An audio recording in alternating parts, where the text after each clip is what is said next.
This video is sponsored by Keeps.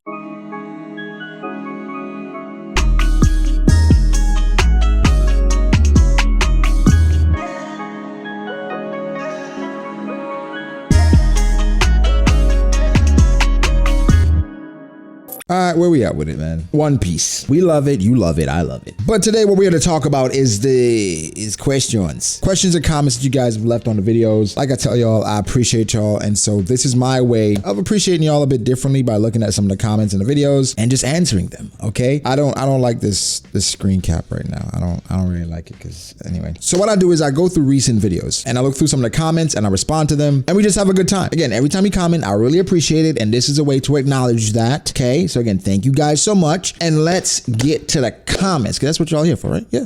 We interrupt our program to bring you this important message. Keeps is it right now for hair loss, especially for males. You know, when you get older and inevitably you start losing that hair. That can also be very scary when this begins. Also, you think about how do you treat it and does this thing actually work? Well, that leads us to Keeps. Keeps is a subscription service, okay? And it makes it easier for men and a bit less embarrassing to deal with hair loss. So it's online. The consultations are with an actual real doctor, but it's online and it's automatically shipped while having constant access to your doctor via online messaging. I know it's something that's difficult to come to terms with, right? But you kind of find solace in the fact that there's a solution out there. So what Keeps does to make things more affordable is that they offer the generic versions of the FDA approved medication. So, you know, you can be treated from home with a licensed doctor recommending the correct treatment plan for you. And by the way, Keeps has more 5-star reviews than any of its competitors, but it does take 4 to 12 months to start seeing results. However, this is legit. And the sooner you start, the better, because prevention is really the best way to keep the most hair. So if you are ready to prevent hair loss and keep what you got already, go to keeps.com/BDA law or just click the link below to get 50% off your first order. That is keeps.com/BDA law. And again, I know it's tough to come to terms with, but it's much easier with Keeps. So typically I'm going to try to find interesting comments. Of course, popular comments are going to be right in front of me. So once I see those, if they're interesting enough, I'll read them, but we're going to try to get a nice mix. Okay. This was on the Yonko versus Admiral video where I talked about, are the Yonkos still over the Admirals easily? Because that's what people used to say. Now, I think generally people have changed their tone, but this is a comment by SK Hard Talk. I don't know. That may be something. But anyway, it says, all right, these are my arguments why the Yonko should be stronger. He says, 1, Blackbeard would never let Aokiji join his ranks if he wasn't confident he could beat him. I don't know if that matters because I don't know if Blackbeard was confident he could beat Shiryu at that point was somewhat equal to Magellan, and Magellan, we know what he did. So I don't think that was a factor. Like he was confident he could beat him. I think Blackbeard thinks he can probably beat anyone. But I don't think he was like, if someone's stronger than me, I don't want to, because you can make the argument that Shiryu was stronger. So I don't know about that one. Second, it says the Dressrosa arc opening clearly shows the monster trio fighting. Okay, no. Like I know. We use the openings a lot to justify certain things after it comes to fruition through the manga. I don't want to use this opening from Dressrosa to say, yeah, that's the reason. No. 3, if the Navy had so many Yonko level Marines, they could just start taking out a Yonko one by one instead of letting them blah blah blah. If the Navy had so many Yonko level Marines, they could just start taking down a Yonko one by one instead of letting them oh my God. They could just start taking out a Yonko one by one instead of letting them roam free and rely on the Shichibukai for help. Side note, the elders are probably useless. It's not unusual for someone to be in a high position without actually being strong. Just like at Spandam and CP now. Okay. I think logistically, people do not understand. Taking out a Yonko's crew is like taking out pretty much an entire civilization. Okay, that's maybe drastic, but a Yonko, they not only have their crew, which is filled with strong top level fighters themselves, they have a ton of them, and they have allies, and they have territory. So for you to take out one Yonko, you have to send enough forces to cover not only the Yonko, their commanders, but also their allied forces, who they could possibly be allied with. Who is another Yonko that could help them? Could another Yonko jump on and help them? Do we send forces for 2 Yonko maybe? Do we leave everywhere else unprotected? People have to logistically understand what it means to wage war on a Yonko. For Whitebeard, it played into their hands. All right, come to us. We can prepare when you come to us. Imagine them going to Whole Cake Island or going to Wano, right? Saying we're gonna take down Kaido. They have no idea about the layout and the structure. Of course, they can find out that stuff, but they're going into a place where we see these things happen, right? Where Luffy goes into Whole Cake Island. It's like, oh, he got out of there without, you got to factor in story. If we remove story, the Straw Hats, man, cracker. a cracker, it's over. You feel me? It's one of those things where I understand where you're going with it, but it just doesn't make sense. Based on how the One Piece world is structured, what the Marines are trying to do, it's not plausible. Like, they could do that, right? Go one by one and take them down, but the casualties. And again, where are they right now in the story, what they're trying to accomplish? They just got rid of the warlords, you know? So it's like, they even said, we can't afford to do all this different stuff. We're stretched a bit thin, and they're just taking out warlords because they can't commit every single force to taking out the Yonko, right? The balance is important, and they understand that it has to be the right time. Timing is important. It's not just about Yonko level fighters. Even if all the admirals are Yonko caliber, right? You send 2 admirals over there, it's not enough. And the thing is, people have the Yonko on a different pedestal, where we're seeing Big Mom being stalemated by Kid and Law. We see Luffy's about to fight Kaido 1v1. Do you think the admirals are not stronger than those guys? So even though we have Yonko caliber fighters, I think people have the commanders. Some of the commanders are really strong. You're not just gonna overwhelm a commander easily, right? Of course, you look at some of the Yonko, how they handle commanders. Yes, how the admirals dealt with commanders, where they got Jozu out of there, and a vice admiral was able to handcuff Marco. So it's just, personally, I do think the average Yonko is stronger than the average admiral. I don't think all admirals are made the same. I don't think all Yonko are made the same. However, I think it's gonna be a tough matchup either way. My money's on the Yonko for sure, but an admiral could win. That's what I'm trying to always drive home. And also another point for the Marines, in Marineford, that's what a lot of people go off of. They were being as gentle and as low-key as possible. Because Akainu, he said to Whitebeard, yo, stop destroying everything. Whitebeard said protect it. So it's a different mindset when you're protecting something and defending something, as opposed to when you're just allowed to go crazy. Admirals are not allowed to go crazy. We saw even in Sabaody, Kizaru sent one kick, destroyed the mangroves, and they said, yeah, you can't do that, bro. You gotta stop. They're like, okay.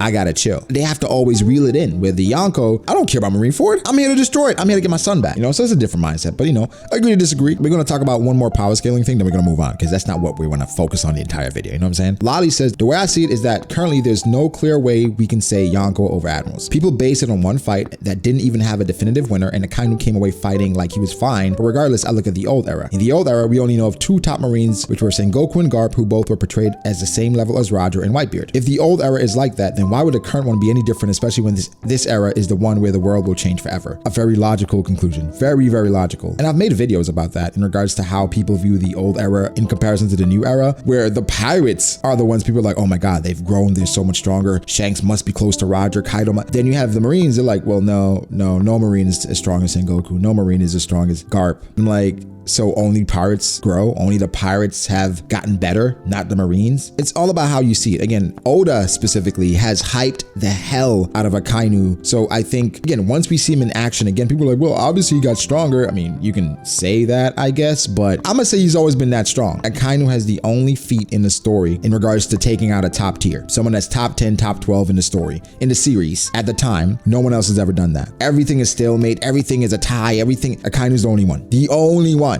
So, you know, take that for what it's worth. Aokiji at that time, top 10, took him out as well. Let's get to some other story stuff. I have heard y'all though. It seems like you guys like when I react to other people's videos, especially other YouTubers. It's always a thing because I like reacting to people's videos that I know at least. It's a weird thing not getting approval. I would say this, who knows where it's gonna go, but if y'all would like for me to react to videos, I would say hit me on Twitter, send me videos you'd like for me to react to, or some of y'all get the attention of the content creator who made the video. If you get in contact with them, you ask them and they say it's okay, I'm all for it. But it's really weird for me to react to a video that didn't get approval in regards to reacting to.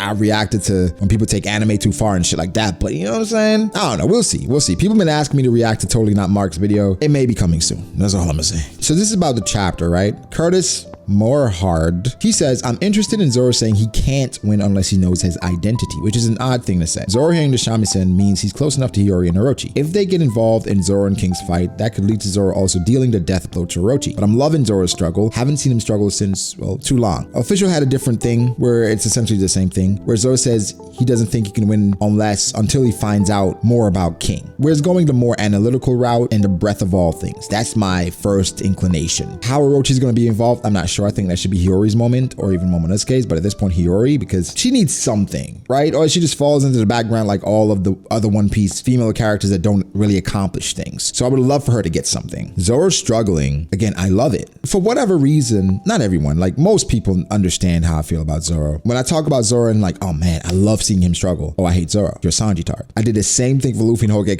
Oh man, I love seeing Luffy struggle versus Katakuri. Oh, you hate Luffy. You're a Katakuri fanboy. I'm like, bro, it's like I like what I like. For me, struggle is a great part of story. You like the trials and tribulations, then you like the triumph. Go through the trial to get to the triumph. That's why the Katakuri fight feels a little nasty. But animation wise, maybe the best fight in One Piece, right? But there's a reason why it's not consensus, even though it was great choreography. It's a reason why it's not the best fight in One Piece, even though a lot of people acknowledge that it could be, that it should have been. But there's one stark reason why it wasn't. I'm gonna let y'all figure it out. Owen Jennings says, I wonder if Enma's reaction isn't as much a reaction to Hiyori playing her instrument, but a reaction to Zoro's thoughts. Up until now, he hasn't had any fear or doubts in his fighting ability when going to fight King, even on a roof with Kaido. But the second we see Zoro think he can't win a battle, Enma reacts by pulling more and more haki out of him. Just a thought after the chapter. Love the vids. Keep up the great work. Thank you, Owen. I appreciate you, bro. I'll say this. That's a thought I had as well. I'm thinking it could be the shamisen, could be Zoro, some doubt, because remember Rayleigh said, no doubt, that's true power. Or it could be both. I think either way, if Zoro's doubting himself or if it's a shamisen, what I know about Zoro is that he's never going to give up. So even him saying that, I don't think I can win unless I figure it out, he's gonna die trying.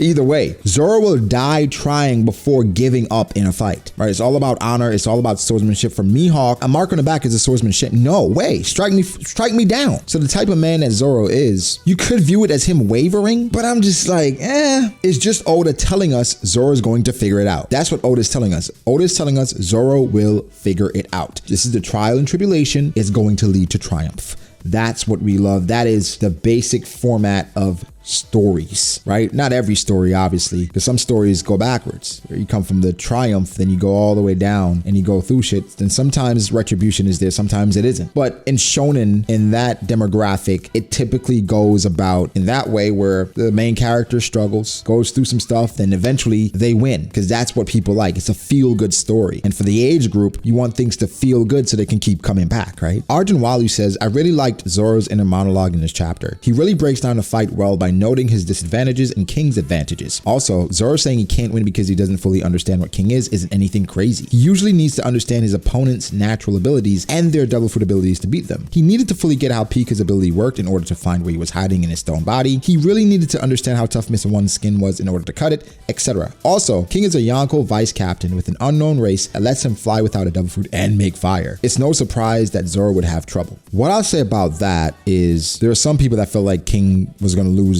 outright to Zoro, where Zoro wasn't going to have to struggle that much based on what King had shown up to this point. That makes a lot of sense, right? And I think this is Oda touching on it, like devil fruit abilities, they're very tough. If you don't know what somebody can do, you can get overwhelmed immediately. Look at Blackbeard and Shiryu. Well, Blackbeard and Magellan. It happened like that.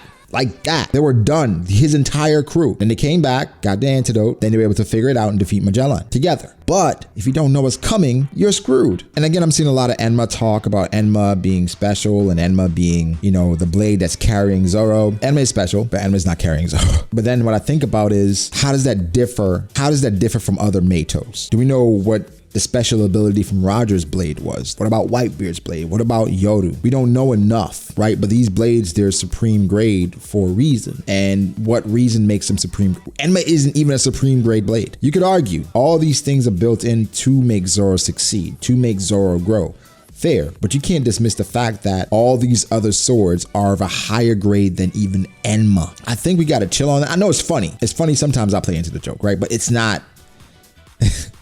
What? Because some people are dead ass about it. Enma is special. Enma is definitely special, but I don't know how it varies in comparison to some of the other supreme grades. But it's not even a supreme grade blade. You feel me? I would just say, chill out a little bit. You know what I'm saying? So now we're talking about the Shanks movie. You have Nox Eterna says, this movie has to be canon. Hoping it's more backstory and gives us info on not only him, but a bunch of other big name characters. So I plan on having a deep dive with someone that's a bit more in the know, and we can talk about a bunch of different things and where the story could go based on what they know. That may be coming this week, or it could come next week. Who knows? But I want to deep dive a bit more on what's to come and what could possibly happen. I would love for it to be canon because obviously, right? It's obvious.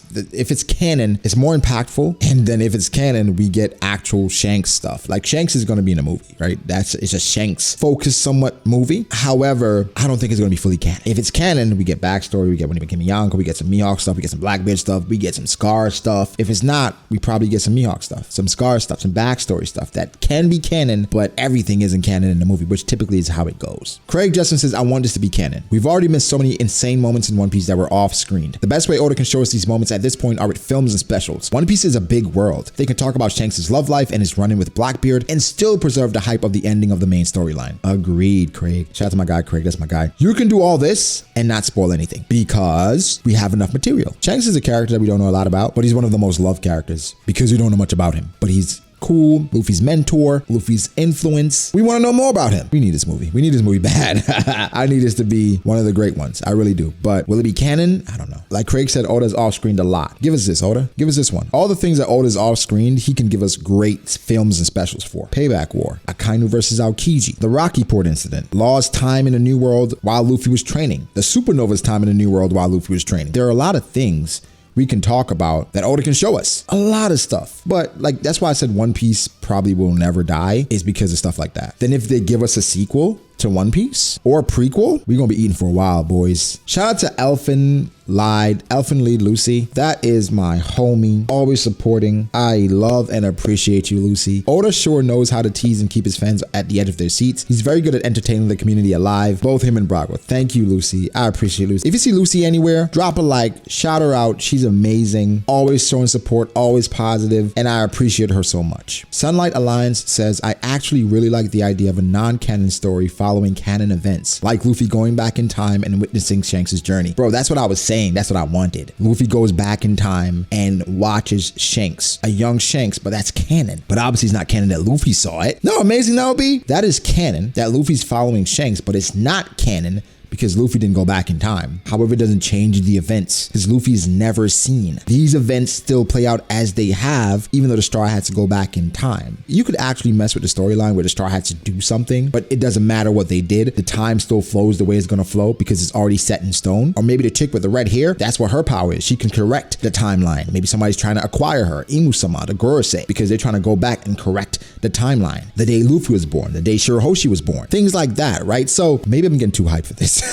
But I mean, think about it though, right? The One Reclaimer says, this movie makes me nervous, I'm not gonna lie. I'm getting a feeling that something will happen to Shanks in the current manga story, and the movie is meant to be like a closing moment for everybody. Please, Oda, make it a good one. I agree. We're not the first people to say Shanks is gonna die. That's probably the consensus. If we put up a poll, right? And I'll probably put a poll in the description. Will Shanks die? Majority would probably say yes. Because people can't see past or sees purpose past Luffy. But what if Shanks is evil? Can we entertain that? Is there a possibility there? Maybe that's a what if we can play with, and we'll drop that this week. Wait, what if Shanks is evil? Let's play with that and see where it goes. So now we're talking about episode 1000, and I just gotta give my thoughts really quickly. I think episode 1000 was brilliant. I saw a lot of people saying it was mid, they didn't enjoy it, etc., etc. And then again, for me, I don't care, right? In regards to people not enjoying something, because that's them. People are allowed not to like things. Everybody doesn't have to like everything. That's okay. I saw people saying, oh, 7 out of 10, it was cool, but okay, that's cool. That's how they felt about it. And people attacking, bro, chill. Because now I'm like, oh, I loved it. You agree with me because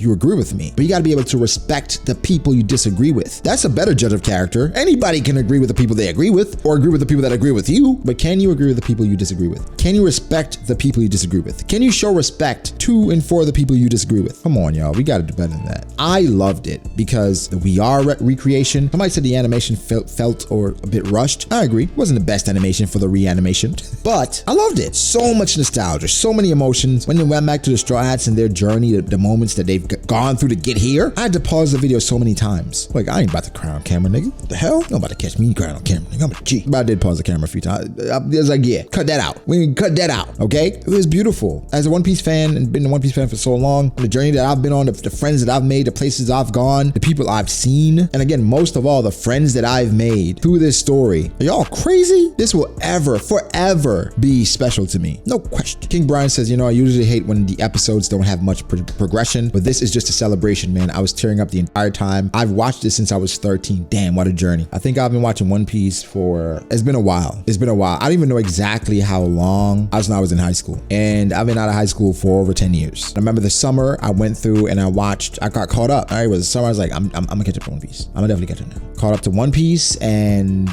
wow. I remember I caught up before the break, right? Because I remember waiting for that break, the time skip, waiting for it. Bruh, felt like years. It's like 5 weeks, 6 weeks. Felt like years, but I was so excited to see the Straw Hats again. Oh my, you guys don't, if you weren't there, you don't understand how agonizing that was. When Luffy put his hat down, he's running away. I'm like, bro, it was life-changing. It's been life-changing. Who knows where I would be if I didn't meet some of the friends I've made? Who knows? These have been people that I've confided in, people that I talk to all the time. Like I said, more than anything, that's what I appreciate from the story. And again, of course, the enjoyment, but the people that I've made, the friends we've made along the way, the conversations we've had, the fun we've had, the moments we've had. Some of y'all may not know about my previous channel, B.D.A, but streams, I have over 1,000 videos on that channel. Probably over 900 of them are streams. Hours upon hours of just talking, having fun, arguing, debating. A lot of power scaling, but a lot of story, back and forth, theorizing, thinking that we were Oda. Not really, but kinda. This story has meant so much to all of us. And there's some people that they don't like it as much anymore, or they hate it, and that's their prerogative. People are allowed to like or not like what they want to, but you're not gonna stop this rodeo. No one will make me hate something. I have my own mind, I have my own thoughts, my own feelings. That's just how I operate. And you guys should do the same. Like what you wanna like, dislike what you wanna dislike. It is on you. Do not let other people control what you do, how you feel, how you think. Okay, like what you wanna like. And if you wanna like One Piece, like it with all your heart. Like it the way you wanna like it. So this is about the post-Wano. The world government is in trouble because I was thinking that everything is gonna be in shambles. The balance that they were trying to maintain, I mean, they kind of broke it themselves by creating the SSG and ridding the world of the warlord system. However, the SSG was meant to supplement that, but okay. Now two Yonko are gone. What are you gonna do now? You gonna replace them too? You don't got enough time, playboy. You gotta do something now. And so they're gonna be in shambles. They have a lot of work to do, but not enough time. Puff Puff Dragon says, so what about Aokiji? Blackbeard could start thinking towards him being suspicious. We all should remember that he is smarter than he looks, and we don't know if Apu is only an informant for Kaido alone. Apu definitely has other ties. I like that because for Apu, Caribou, people like that, they're gonna play a significant part in the story going forward. Those actions, those small dominoes are gonna cause a major effect down the line. What will they be? We don't know. Aokiji, wild card, no idea. Does Blackbeard turn on him? More than likely, because Aokiji's not really working with Blackbeard. He's working with Blackbeard, but he's not really working with Blackbeard. We know Aokiji. Blackbeard knows that. They don't trust him. So at some point, betrayal is going to happen. Either Blackbeard's going to kill him before it, or Aokiji's going to betray him before that. I don't think Aokiji dies, but something has to happen. Something got to give, okay? And it's time for you to give to me and subscribe to the channel. All right, subscribe to it. It's free. Subscribe to the channel, drop a like, turn on post notifications, and, you know, support your boy. I really appreciate it. It's crazy how late in the video we're doing this, but hey, when it happens, it happens. You know what I'm saying? Annoying asshole says some of the One Piece best moments happen after the aftermath of arcs, and I think Wano will lead to some monstrous revelations. I agree. Do you know how amazing some of those chapters are? I'm talking about post arc, after Marineford, after the Reverie, after Thriller Bark, after Sabaody. Those transitions telling us what's been going on, we live for. After Whole Cake Island, we live for. So after Wano, where two Yonko going down, CP0 being exposed, yeah, Wano being open, yeah, I think this is big news. Morgans, where you at? I think this is big news, bruh. But yeah, yo, we've reached the end. I wish I could answer more, but we went a bit long. But guys, give me your thoughts. How do you feel about all this? Make sure to drop a like, subscribe to the channel for more content like this. Follow me on Twitter at BrogDAce. Follow me on Instagram, BrogD.Ace. Thank you to my patrons. I appreciate all you guys so much. Again, guys, like and subscribe. And I'll catch you in the next one. Peace.